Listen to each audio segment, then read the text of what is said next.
Hi everyone, delonewolf here. Welcome back to some EVE Online and welcome to a discussion video, because in today's video I want to talk a little bit about the resource wars that CCP has announced and that they're planning to introduce with the next expansion, EVE Online Lifeblood, that is coming in October. So let's jump to the dev blog introducing the resource wars, and let's talk a little bit about this new feature, this new content that CCP is planning for the expansion. So let's first of all start with what's it going to be about. We don't know a lot of details. CCP has said that there will be more dev blogs with more details on the resource wars in the future, but what we know so far is that this will be a new type of PvE content that is coming to Isaac Space, where the 4 factions will have expeditions running in order to gather resources, some special mineral that they need in order to keep their fleets up and running and to rebuild their forces constantly. And that struggle is now being waged much more competitively with the pirates that are now doing more and more daring raids against that. And so the 4 factions are going to ask capsuleers for the first time to help with these resource wars, and so you as a player will have a chance to join in on these mining expeditions. And there will be 2 ways that you can help out the NPCs. You'll be able to mine for the resources themselves, and then you'll have to deposit them in haulers that will be ready to take them to the refineries of your chosen faction, or you can join in as a combat ship, and then you'll of course have to defend these mining operations from pirates that will be trying to raid them and to disrupt all of these operations. So the sites should just be visible on the overview, just like the event sites that we have going at the moment when it comes to the events for the agency, for instance. As far as I understand it, these ores that we'll mine for, the minerals that we'll mine for, will not actually have a use for the players. So I am personally a little bit curious about that. I wonder if you'll be able to, for instance, mine up these ores and then not deposit them, and thus create a market for them in the sandbox market, and then of course also be able to use them in other expedition sites to try and complete those sites more quickly and more efficiently. So I'm not exactly sure how that's going to work, but you won't be able to manufacture stuff with these resources yourself. Depending on the faction that you're choosing to help, you'll work for or with a specific new corporation. So we'll have the Imperial War Reserve for the Amar Empire, the State Military Stockpile for the Kaldari State, Federal Strategic Material of the Galente Federation, and the Republic Fleet Ordnance for the Minmatar Republic. So that means a new grind for loyalty points, a new grind for reputation with those. And as you progress, there will be 5 tiers of these sites, which will go from small to large. Tier 1 is meant for frigates, Tier 2 probably destroyers, Tier 3 cruisers, Tier 4 battle cruisers, and then Tier 5 for the battleships. That of course does make sense here. And as a result, this is the new type of PvE content that CCP is planning. But there's one more mechanic that we know about that's actually pretty damn controversial at the moment. That is that CCP is planning to put a cap on the number of players that can access these sites at any given time. So basically there will be an acceleration gate, and after a number of players pass through the gate or are in the site, again, we don't know all of the details, you'll be barred from going in there yourself. And so a lot of people are complaining about that because they're seeing this as a potential safe haven in the game, which is counter to the sandbox nature of EVE Online, and like they're comparing it to instant dungeons for players. So potentially this is absolutely true if you can organize yourself enough and run the fleet of the right size. You can in full safety run this site because no one else will be able to access it. Now I do think that that there are a few caveats that we should note when it comes to that. First of all, we don't know the sizes of these sites. We don't really know the distribution of them yet. So depending on the sizes, and especially if CCP decides that there will be different maxima for the 5 different tiers, it's gonna be pretty hard to make it efficient and economical to abuse the safety of the maximum number of players that can join a site there. Because let's say that the tier 5, you'll need 50 players for that. Just taking an example out of thin air here. Yeah, organizing 50 players and then potentially having to run 4 or 5 jumps in battleships in order to find another site. It's just not going to be as efficient as just going depending on the situation and running whatever is available there. So I think that the problem may not show itself as much as some people fear. And when it comes to the idea that this is completely counter to the sandbox nature of EVE Online, I have to agree with that, but I would not really compare that to a complete destruction of the sandbox. I would actually compare this to Concord.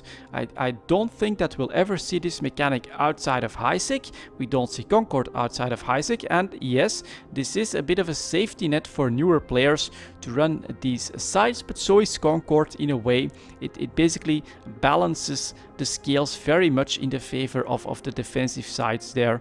And as a result, that's how I'm seeing it. Because a real question I think that we need to ask ourselves about these resource wars is what's the goal and who is this for? So I do think that especially this first iteration here is meant for newer players, and that it is meant for players to get introduced to some aspects of the game that may be difficult for them to access when they first get started on EVE Online. And then I'm talking about fleet activity.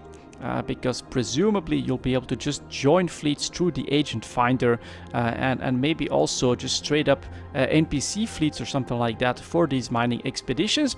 And that of course will then in turn bring them into the social aspects of EVE Online that are super important, and that might just give them a ladder to climb while they experience fleet mechanics and the social aspects of the game on their way to finding a corporation, then eventually of course going out into nullsec, lowsec and wormhole space, where a lot of veteran players would consider the real EVE Online to be.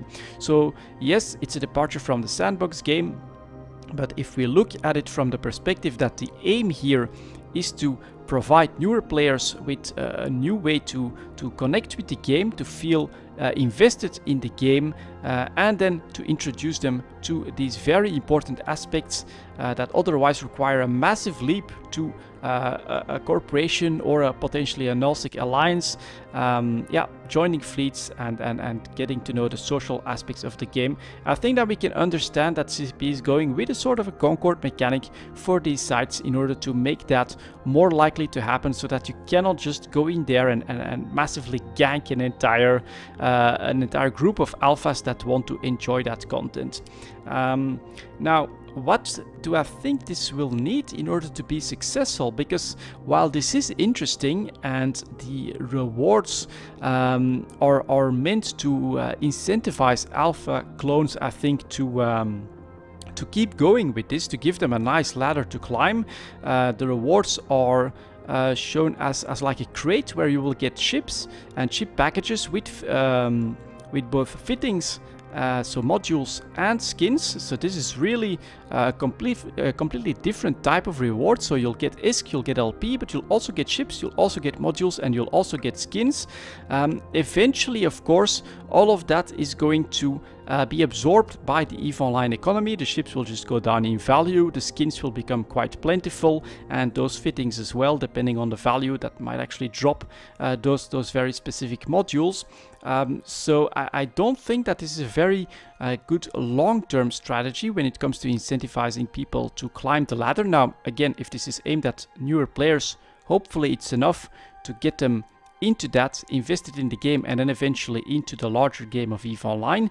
But I think what they could really do here is to try and show an impact of you helping the empires, helping the factions of your choosing by, for instance, giving a comparison between the 4 empires. And what I would personally prefer to see is actually to see a sort of an increased activity when in space itself you've helped out gather resources to build fleets for the Galente. I would like to somehow see increased activity, maybe those fleets ready in certain sites for the Galente as well.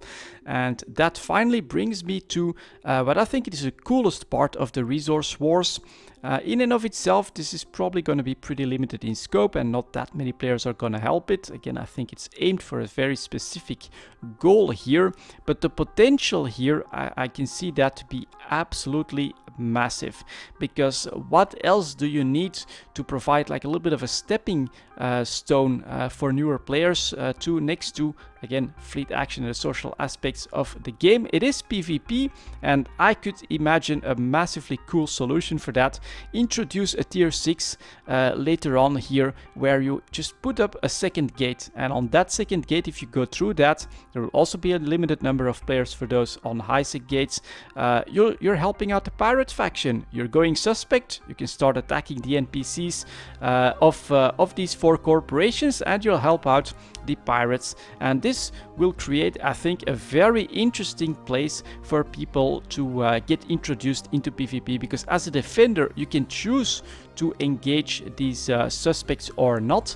And if you choose not to, let's be honest, if a couple of pirates can scare off like double the numbers of these care bears, that gives you quite bragging rights. And so I think that could, for instance, be a very cool iteration on these resource wars that would be like a step up in risk, a step up in rewards as well, but could potentially incentivize people and introduce them into PvP in a way that is not like fully exposing them to the massive harshness that is the EVE Online sandbox.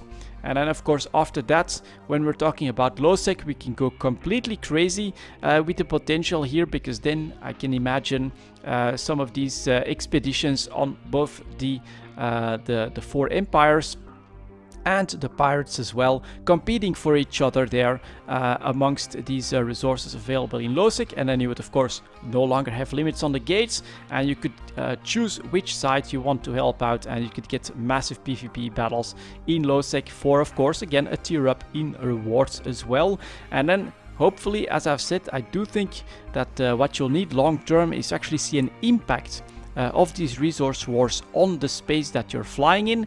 And so as you gain loyalty with these factions, potentially the pirate factions there, you should start to see maybe increased rates from the pirates in the nearby high-sec systems if they're winning out on the resource wars, or the exact opposite, a stronger high-sec presence in the nearby low-sec systems if it's the 4 empires that are winning out. And all of that can then be influenced by the players themselves, and I think that could make a very cool scenario that would help create a living universe. It would feel like you're a part of a living universe where you can decide to help out the side, and you can also decide to do so from the safety of high-sec, where you've got limited numbers, where you've got smaller sites and the necessary restrictions and protections, but you can also increase your risk and start to go into PvP potentials on that tier 6, and then eventually, of course, in low-sec, go crazy against those players that have disavowed their empires and are going all the way in order to support the pirate factions. And the potential of these resource wars, I think, is absolutely huge. As always with these kinds of features that CCP deploys, there is a lot of potential there, but it will need a lot of work and iteration from CCP. So personally, I do like this, and I hope it's going to be a massive success so that CCP can iterate a lot on the resource wars, and that it can become a very cool feature, because I do see a massive amount of potential there. And that's what I wanted to talk to you guys about here on the resource wars. I'm also definitely interested in your views on this, so let me know what you think of the feature, and also let me know your views on the limit that CCP is planning on the number of players that can be in these sites at the same time. Thank you very much for watching, guys, and I'll see you all next time.